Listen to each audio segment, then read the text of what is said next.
نشونم میکنه واسه نوکری نشونم میکنه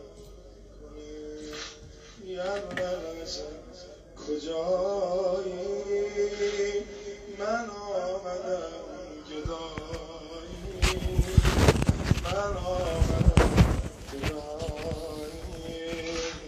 من آمدم کجایی آقا یبنن اصم کجایی من آمدم گدایی.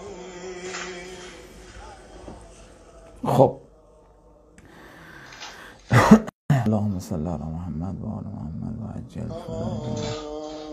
استراب بازی با جونم کنه. دوستان عزیز سلام، شبتون بخیر. امشب یک لایو کوتاه و بسیار باحال داریم، متفاوت و خوب.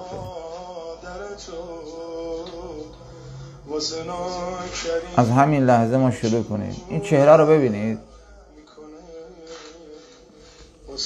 اینو ببینید خوب به خاطر بسپرید. این چهره رو هم ببینید. خب حالا بریم سراغ برنامه خودمون. اللهم صل علی محمد و آل محمد و عجل فرجهم.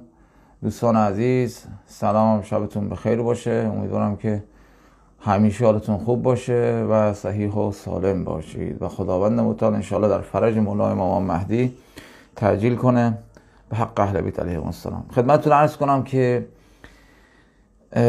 من داشتم مطالعه میکردم، قصد لایو نداشتم امشب، داشتم مطالعه میکردم کتاب خاتمه مستدرک میرزای نوری رو و یعنی 18 جلد حدوداً، چاپ مختلف 18 جلد میشه مستدرک، جلد 20 21 و 19 20 21 میشه خاتمه. تو خاتمه نکات و مطالب خیلی زیاده میرزای نوری گفته و رسیده بودم به بحث مشایخ. این نکته و حمله هولاکو خان به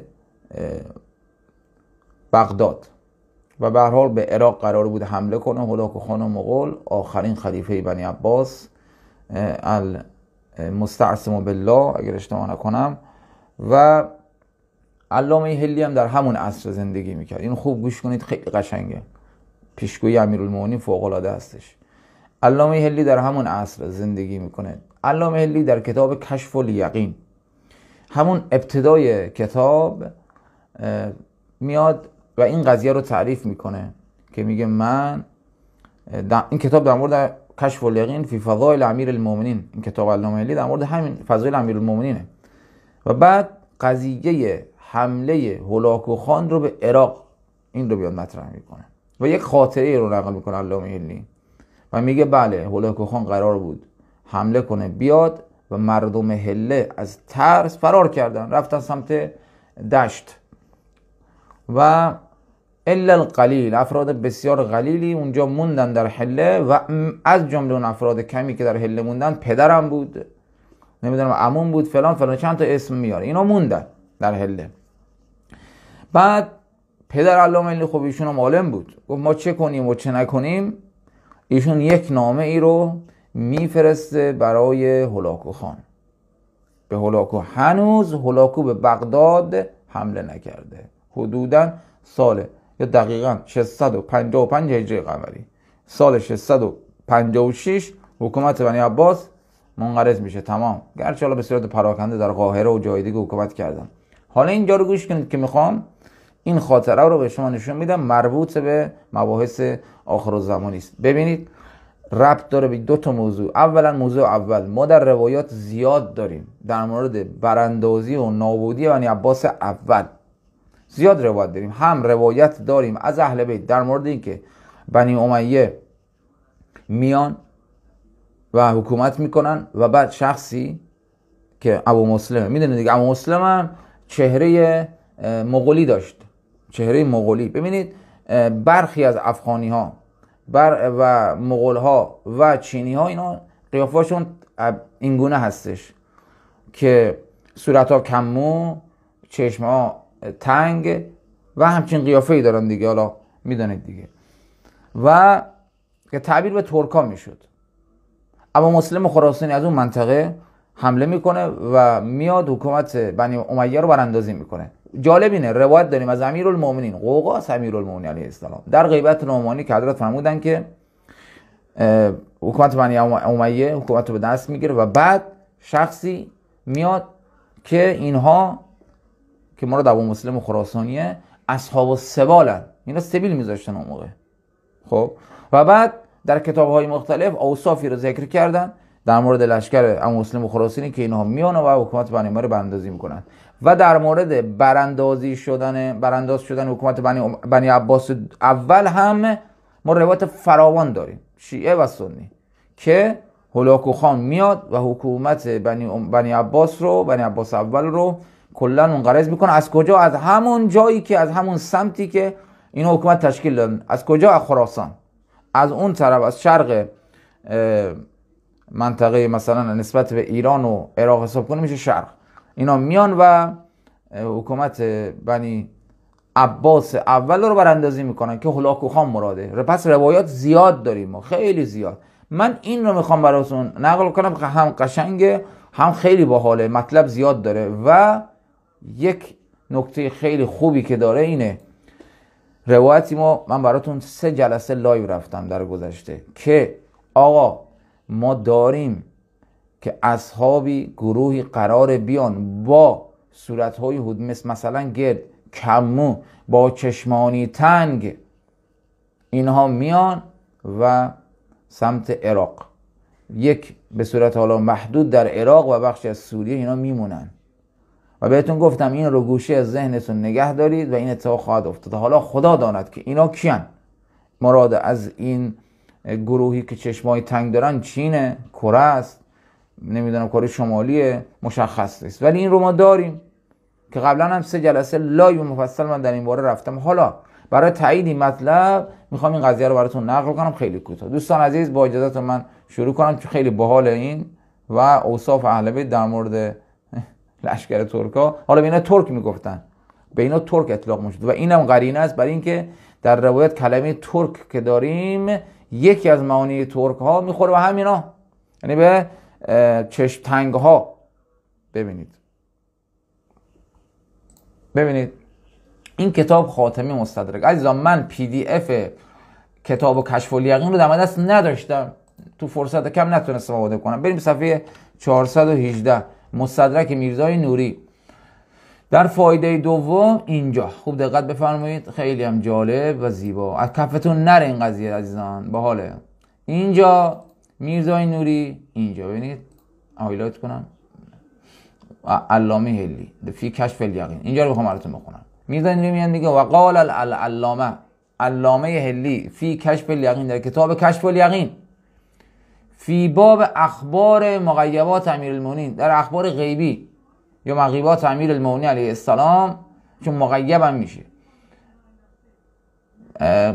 میاد باب داره اونجا. حالا باید برید ببینید، خیلی داستان زیادی رو از امیرالمومنین، روایات زیادی رو نقل میکنه که مثلا امیرالمومنین غیبگویی کردن و نمود آینده صحبت کردن که اتفاق افتاد. یکی از اینو نقل میکنه، خاطره خودشون رو.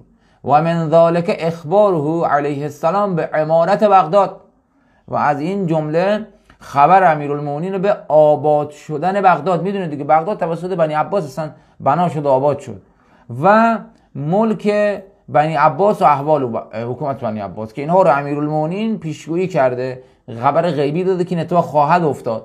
و بعد علامه هلی شروع میکنه به بیان. ببینید میگه، حالا ادامه داره، و همچنین و اخذ مغول الملک منهم، میگه و از جمله این غیبگویی های امیرالمومنین اینه که مغول ها ملک رو از بنی عباس میگیرن. شروع شد و رواه والدی رحمه الله، میگه این رو پدر من علامه هلی این رو بیان کرده و روایت کرده. و کان ذالک سبب و سلامت اهل الکوفه و الحله و المشهدین الشریفین من القتل. و جالب اینه دوستان، وقتی هولاکو میاد همه جا رو میگیره و ویران میکنه. اتفاقا میگه کوفه سالم موند. اینا نکات تاریخی خیلی قویه. علت ببینید، شما الان برید کتابا رو بخونید، کتاب‌های مفصل تاریخ اگر تونستید توش پیدا کنید چرا کوفه، هله، کربلا و نجف اینها قتلی در این صورت نگرفت در دوره هولاکو خان، اگر شما تونستید پیدا کنید جایزه دارید. انواع کتابای تاریخی رو قدرترین تاریخ مفسرین در تاریخ مطالعه کنن پیدا نمی‌کنن، در همین نکات ریز پیدا میشه.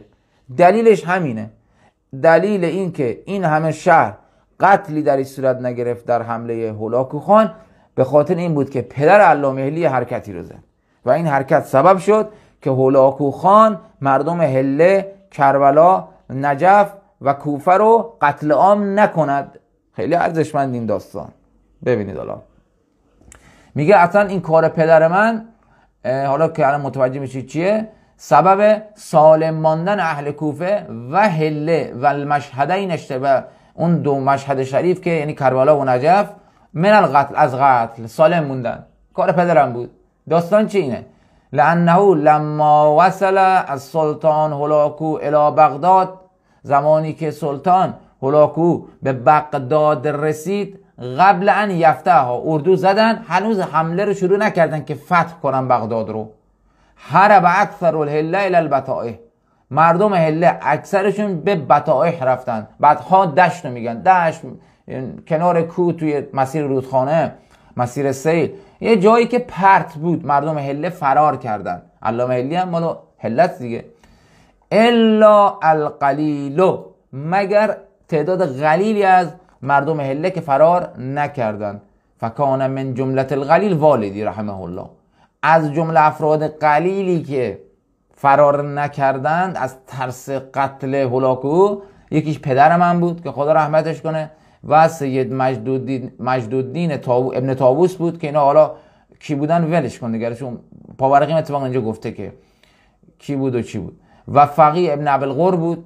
اینا موندن. خب فاجمع رأیهم علی مکاتبه السلطان، این واو داره براتون میخونم.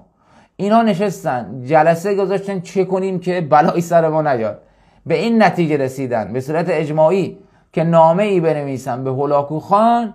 چه نامه ای؟ به انهم مطیعون داخلون تحت الایلیه و انفذوا بی شخص عجمی. اینا نامه نوشتن به این که آقا ما مطیع، آقا تحت اوامر جناب علی هستیم، تحت هر تصمیمی که شما میگیرید. و بعد یک شخصی رو به همراه این نامه فرستادن برای هولاکو. حالا داستان چیه؟ ببینید سوال، مگه نکته اینجاست، علامه حلی این رو بیان میکنه، میگه پدر من از کجا میدونست که اصلا هولاکو قرار پیروز بشه؟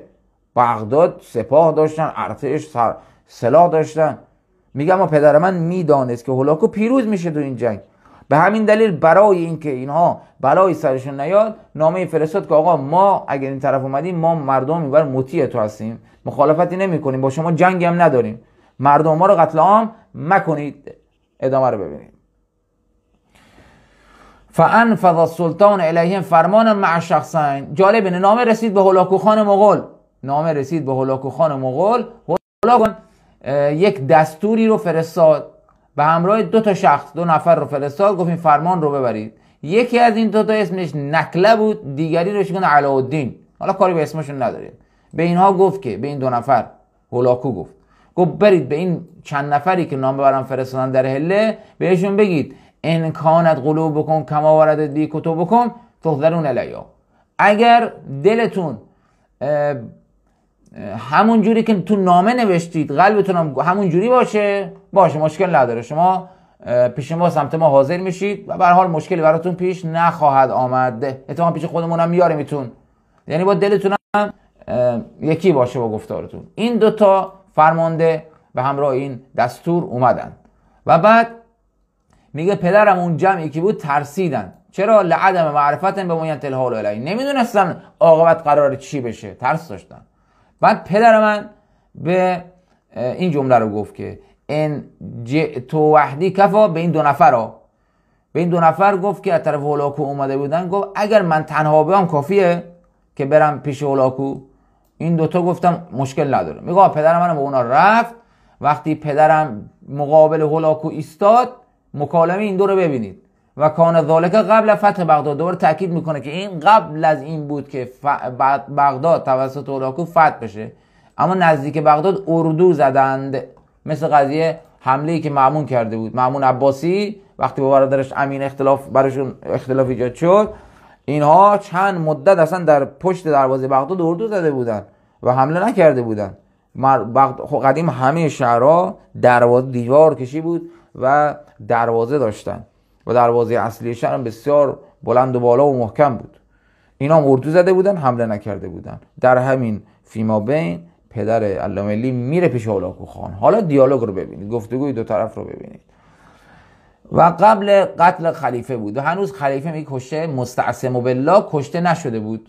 خب سال 655 سال 656 تمام میشه کار حکومت بنی عباس. هولاکو حمله میکنه، مستعصم آخرین خلیفه شون رو میکشه. هولاکو بهش گفت که کیف قدمتم علی مکاتبتی و الحضور عندي قبل ان تعلموا بما ينتهي الیه امری و امر صاحبکم. میگه آقا شما هنوز نمیدونید که قراره تو این جنگ عاقبت ما چی بشه، عاقبت شما چی بشه، کی پیروز میشه. چجوری شد دستور من رو اطاعت کردید، نامه نوشتید و بعد دستور من رو اطاعت کردید و به عنوان یک فرد فاتح و یک فرمانده فاتح با من برخورد کردید؟ از کجا میدونید که قرار من پیروز بشم و امور رو به دست بگیرم که بعد به من نامه بنویسید که بگید آقا ما رو نکشید و مردم ما رو نکشید؟ و کیف تعملون ان یصالحنی و رحلت عنه. شما از کجا فهمیدید که نسبت به این حالا داستان ایمنید و من با شما مصالحه میکنم و مشکلی پیش نمیاد؟ آقا سوال واضح. پدرم گفت ما انما اقدمنا علی ذلك لاننا روینا عن امیر المؤمنین علی بن ابی طالب انه قال فی خطبه. به به، لنگر از آسمان و زمین، نام امیر المؤمنین در پیش هولاکو خان مغول بردن، خیلی عظیمه. علامه حلی میگه پدرم گفت که دلیل این قضیه که من میدانم شما پیروز میشوید و حکومت بنی عباس رو نابود میکنید روایتی است که از جانب مولای ما امیرالمومنین لنگر آسمان و زمین به ما رسیده. در خطبه ای امیرالمومنین علیه السلام فرمودن. شروع میشه این جمله. روایات زیاد داریم در مورد این قضیه.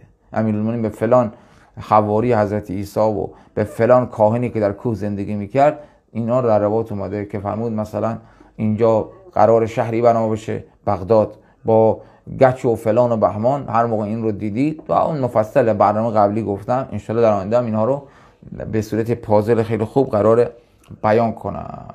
خب مهم اینجاست، اصل قضیه اینجاست. امیرالمومنین فرمود از زورا و ما ادراکم از زورا. میدونید که به بغداد هم میگن زورا، به تهران هم در روایت میگفتن زورا. مثل روایت امام صادق در کتاب کافی جلد 8 کافی روایتی داریم که اونجا امام صادق میگه زورا رفتی، طرف میگه زورا رو میشناسی، طرف گفت که آره بغداد، حالا نقل من مضمون میکنم و امام صادق علیه السلام فرمود خیر، من مرادم تهران. ری رفتید؟ بله. کنار ری کوهی است و یک بازاری است و اونجا شهری بنا میشود به نام زورا. پس به هر دو جا اطلاق شده. در بعضی روایات به بغداد مزوره هم گفتن. حالا حضرت در مورد بغداد داره صحبت میکنه. زورا و ما ادراکم از زورا و چه میدانید زورا چیه و قرار چه اتفاقاتی بیفته. ارض ذات اثل، زمینی است دارای دشت، دارای سرسبزی. یشید فیها البنیان، تو اونجا قرار ساختمان ها ساخته بشه و محکم بنا بشه. تکثر فیها السکان. این پیشگویی امیرالمومنین در مورد بغداد، هنوز بغدادی نبوده است. تکثر فیها، اگه اشتباه نکنم منصور دوانیقی بود که بغداد رو علم کرد، همون جوری که کوفه نبود و بعد بنا شد. در این شهر سکان ها زیاد خواهد شد، یعنی سکنه ها، مردم میان برای زندگی. یکون فیها محارم و خزان، در اونجا محارم خواهد بود، خزینه دارها خواهند بود. فرزندان عباس بغداد را وطن برای خودشون میگیرند، همین هم شد. و لزخرفه مسکن، و برای زینت های دنیویشون مسکن میگیرن اونجا رو، برای لذت هاشون، برای اشغالشون. تکون لهم دار لهو و لعب، بغداد منزل لهو و لعب اونها خواهد شد. یکون به حال جور الجائر، جور ستم این ستمکاران اونجا خواهد بود در بغداد. و خوف مخیف، و اون ترساننده که مردم رو بترسونن در بغداد خواهد بود. ائمه فجره، این امامان فاجر در بغداد خواهند بود و امیران فاسق اونها هم در بغداد خواهند بود و وزرای خائن اونها در بغداد خواهند بود. تختبهم ابناء فارس و الروم، خدمت اونها خواهند کرد، فرزندانی که زاده فارس و روم هستند. اگر الان من فرصت ندارم، خب نمیدونم، شاید بعداً پیش بیاد، یعنی دونه بدون این کلمات امیرالمومنین این گونه هستش.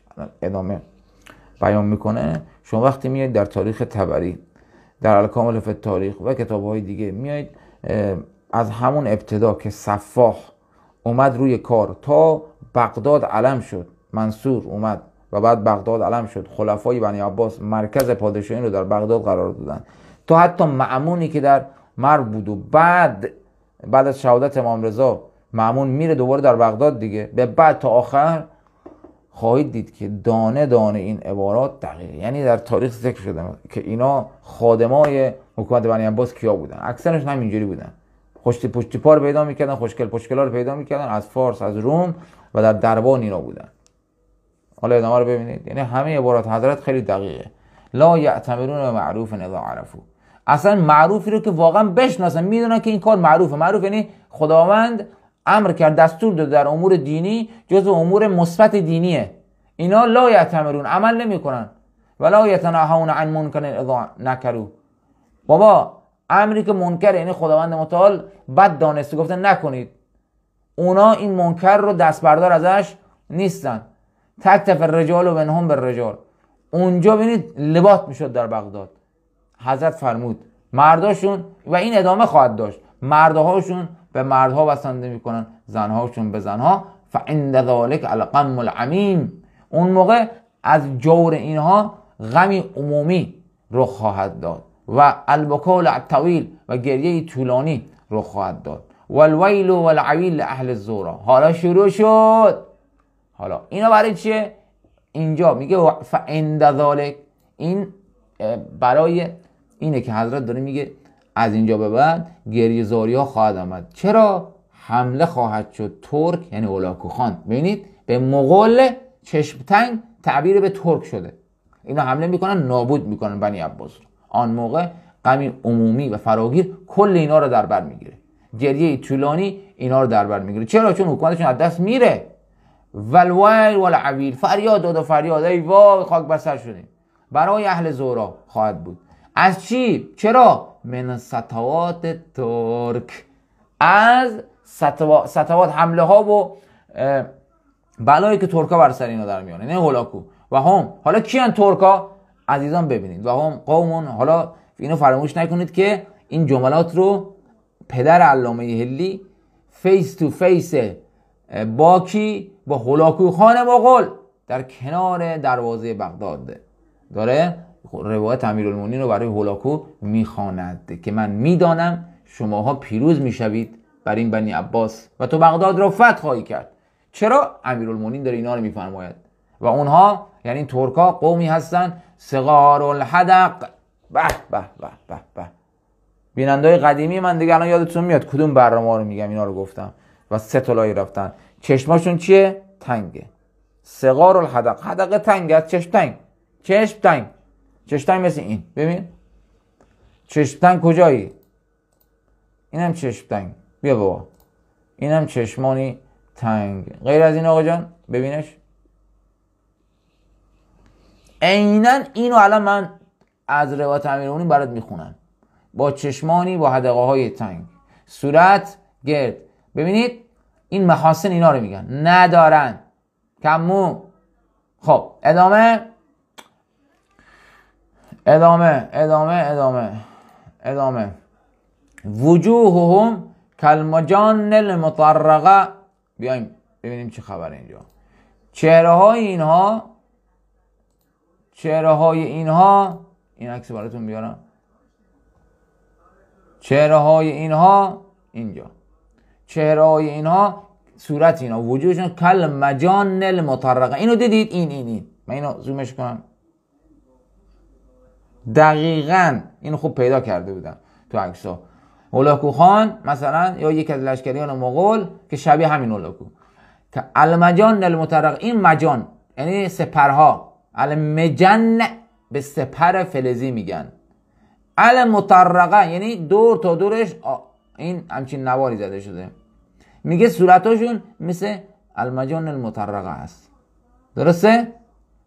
این میگه صورتاشون تقریبا گرده مثل سپر، اینجوری یه حالت برآمدگی داره، کاملا وصف دقیقه. من تو آخرین لایو عکس گذاشته بودم از این مردم. خب و بعد حضرت فرمودن که لباسهم الحدید، لباسشون آهن است. میبینید لباس اینها چی عزیزان؟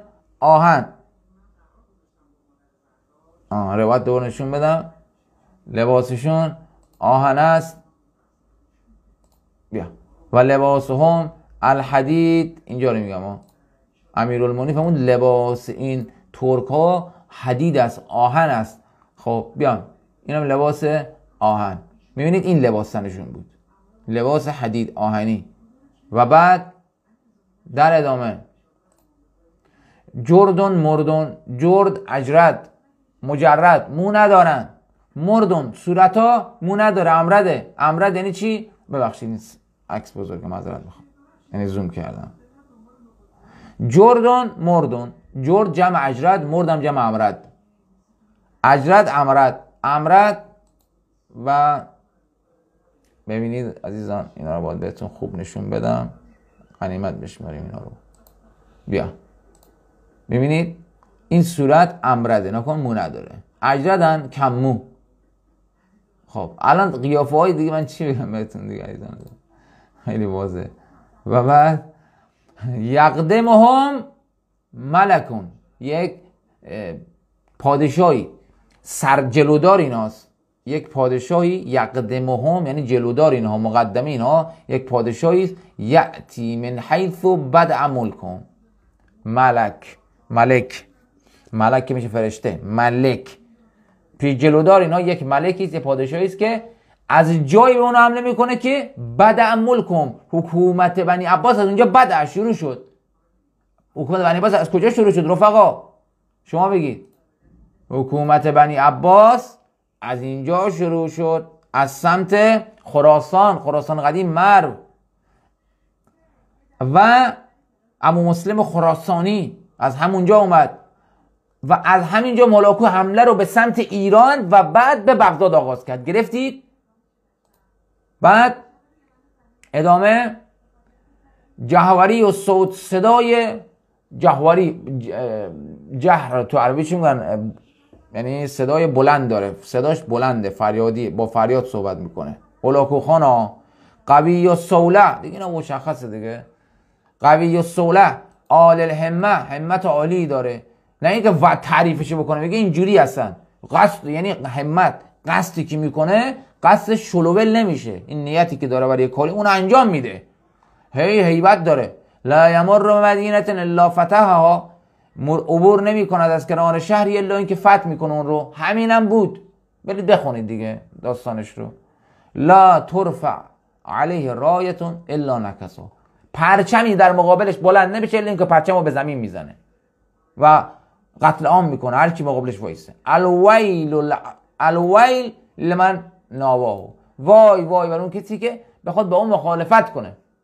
فلا یزال کذالک حتی یظفر، او این چنین هست تا روزی که پیروز بشود، تا روزی که پیروز بشود. و همینم بود. و این رو هلاکو شنید. فلما وصف لنا ذالک وجدنا الصفات فیکم، میگه امیرالمومنین ای هلاکو، وقتی که امیرالمومنین ما اینها رو وصف کرد، ما این صفات رو در شما یافتیم. دیدیم چشمای شما تنگه، صورت شما گرده، شما کم‌مو هستید. دیدیم شما همین وصفا رو دارید و هدفتون هم اینه. این بغداد هم که ما بلد دیدیم که آباد شده و الان هم خلفای عباسی صدها سال توش هستن و اون و دقیقا توش گناه میشه سالیان سال. الان شما با اینا جنگ دارید و شما لشکر حمله کننده هستید، وصفتون هم اینه. خب شما پیروز میشید دیگه. رجونا فقصدناک، میگه ما رجونا که امید داریم، به شما امیدوار بودیم لذا ما اومدیم سمت شما. فطیب قلوبهم، این شد که قلبها اینا رو بین حال داد آقا جان، به اینو پدر علامه حال داد با این جملات و کتب لهم فرمانا باسم والدی. آقا جان تای قضیه چی شد؟ هولاکو عزیزان منو ببینید، هولاکو خان نامه نوشت و اصلا این کارش باعث شد، عزیزان گوش کنید، این کارش باعث شد بسیاری از علما و شیعیان سالم موندن در حمله که هولاکو داشت و بعد از اینکه تسلط پیدا کرد. خدا شده هله فرمان داد هولاکو به خاطر همین قضیه و به خاطر صدقه سری امیرالمومنین علیه السلام. تکبیر داره حضرت عباسی.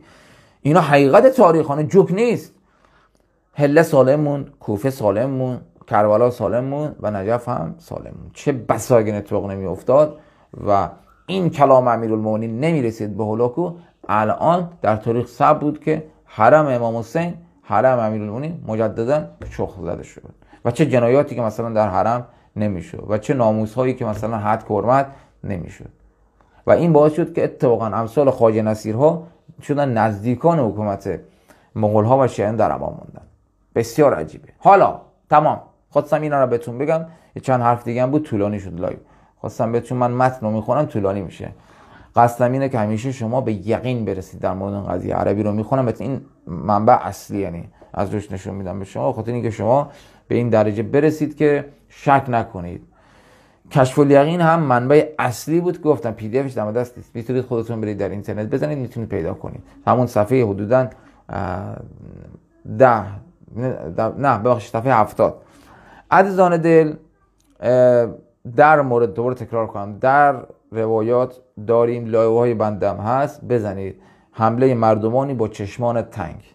لایو های من رو ببینید در یوتیوب، در تلگرام و در اینستا، مخصوصا در تلگرام و همچنین در یوتیوب. اینا رو به راحتی میتونید با یک کلمه سرچ پیدا کنید، با یک سرچ کلمه میبینید که اونجا مفصل اینا رو آوردم که افرادی خواهند اومد با چشمانی تنگ و با صورتهای کم‌مو و اینها میان و وارد عراق میشن و وارد سوریه میشن. لذا یکی از کشورهایی که قطعاً در عراق اتفاقاتی را رقم میزنه و در سوریه خواهد آمد، یا چین یا کره است، یکی از این کشورهاست. منتظرش باشید و حتما باید از کشورهایی باشه که چهرهاشون این گونه هستش. حالا این رو نگه دارید تا بعداً در مورد خراسانی خودمون، سید خراسانی و لشکر خراسانی صحبت کنم و قرائنی بیارم در مورد ظاهر و تیپاشون. کرکوپرتون بریزه، کرکوپر ما میریزه. اینا علائم ظهور و ظهور در قرب ظهور، علائمی که رخ میده با جوری اتفاق میفته که ما گمانش هم نمیکنیم. یعنی ما مثلا روایت یه جور دیگه فکر میکردیم، حقیقت هم جور دیگه است. نه اینکه خلافش باشه، نه، فکرای ما اشتباه بود. با ما همراه باشید ان شاءالله، به صورت مستمر برنامه داریم، ضرر نخواهید که. لایو بعدی در مورد بارش بارانهای سیلاساست در همین ایام تابستان که در روایات اهل بیت علیهم السلام بهش تصریح شده. تعجب میکنید. من اینا رو جمع‌آوری از کتاب‌های مختلف جمع‌آوری کردم و میخوام نشونتون بدم که اهل بیت چی فرمودن در مورد این باران به همراه فیلم‌هایی که همین لحظه الان در کشورهایی مثل عربستان همین الان تگرگ داشت میومد. عجیبه واقعا. یا علی مدد، امسال سال حوادثه، همونطوری که قبل از محرم عرض کردم، در اولین روز محرم عرض کردم، امسال سال حوادثه، سال حوادث بسیاره و اسمای مختلف، تغییرات اقلیمی و فلان، اینا من کار ندارم. این اتفاقات قطعیه، دست بشر هم درش هست و حرفم اینه که مراقب جان خودتون باشید، اخبار رو دنبال کنید، رصد کنید، بدانید که خبرها چی میگن، هواشناسی و امور دیگه، حوادث، اینا رو دنبال کنید و بدانید اون موقع چه تصمیمی رو بگیرید برای جانتون، برای مالتون. اقتصاد رو دنبال کنید، نیاز ماست در این دوره. طبق روایات یک مؤمن در آخر الزمان باید این گونه باشد که یعرف الناس ولا یعرفونه. تمام مردم رو یک مؤمن میشناسه، اخبار رو دنبال میکنه و از وضع محله و شهر و دنیا کاملا آگاه، اما هیچ کس خبر نداره که در سر و دل او چی میگذره. این گونه باشید. انو و طبق کلام امیرالمومنین. ایاکم و تنویه. یا علی مدد. خدا نگهدارتون.